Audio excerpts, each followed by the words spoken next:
अमरावती जिल्ह्यातल्या घुईखेड येथील संत बेंडोजी महाराज यांचा संजीवन समाधी सोहळा दिनांक 6 फेब्रुवारी ते 13 फेब्रुवारी दरम्यान साजरा करण्यात येत आहे। 8 दिवस चालणाऱ्या या सोहळ्यामध्ये भागवत, प्रवचन, कीर्तन, गोपालकाला, दहीहंडी, शोभायात्रेसह 13 फेब्रुवारीला महाप्रसादाचे भव्य आयोजन करण्यात आले आहे।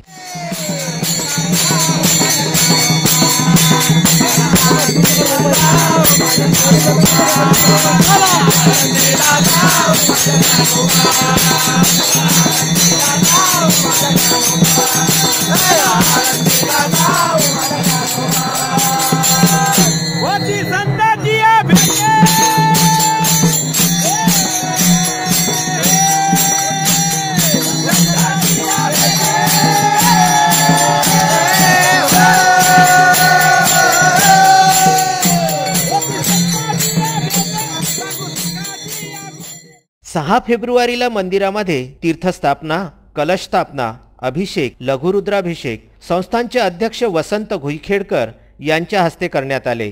यावेळी संस्थानचे दिनकर घुईखेडकर, बाळासाहेब देशमुख यांच्या हस्ते भागवत कथा व कलश स्थापना करण्यात आली।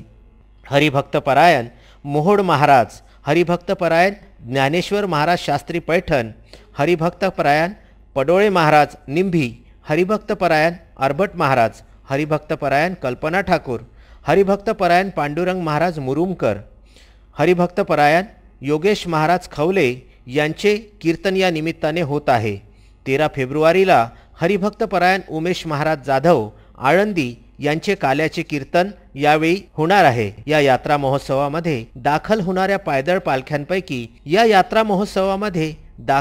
पायदळ पालख्यांपैकी 13 फेब्रुवारीला सायंकाळी दहीहंडीला होणाऱ्या मुख्य आरतीला ईश्वर चिठ्ठी काढून महापूजेचा सन्मान देण्यात येणार असल्याचे संस्थानचे अध्यक्ष वसंत घुईखेडकर व प्रवीण घुईखेडकर यांनी यावेळी सांगितले। चांदूर रेल्वे येथून राहुल झरकर यांचा हा वृत्तांत।